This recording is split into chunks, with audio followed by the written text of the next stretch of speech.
As abortion laws change from state to state, there are growing concerns for patients using IVF, in vitro fertilization, to conceive a baby. Antonia Hilton on what could become the next battlefront over reproductive rights. At Boston IVF, a fertility clinic in Waltham, Massachusetts, the calls keep coming.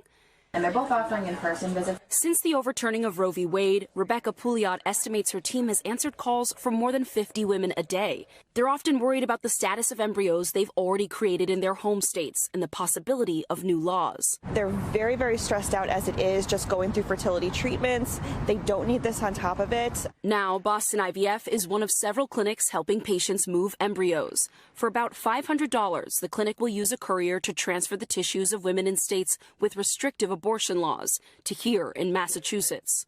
Because IVF is expensive and rates of success vary, patients usually try to increase their chances by creating more embryos than they plan to use. And that's where anti-abortion advocates take issue. Do you think fertility doctors in the United States are fertilizing too many eggs? Absolutely.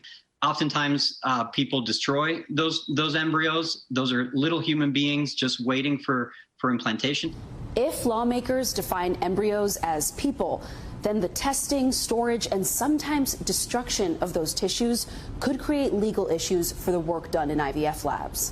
What's been on your mind? You know, we struggled. We lost a lot of our embryos. Couples like Melissa and Jennifer Foley also experienced miscarriages and abortions in the process of trying to have a healthy baby through IVF.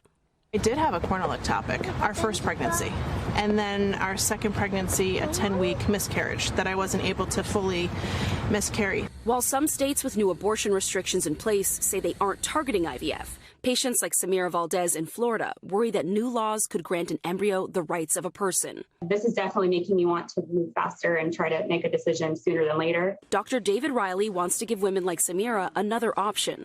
The government has no right, in my opinion, in Boston IVF's opinion, to control how those embryos are going to be utilized. They belong to the parents, and we're scared that that right is being taken away. Last year, a group of Republicans in Congress introduced a federal bill that would change the definition of a person. Should a law like it on the federal or state level be enacted, the IVF process that gave the Foleys their family of 5 could become a thing of the past. Antonia Hilton, NBC News, Waltham, Massachusetts.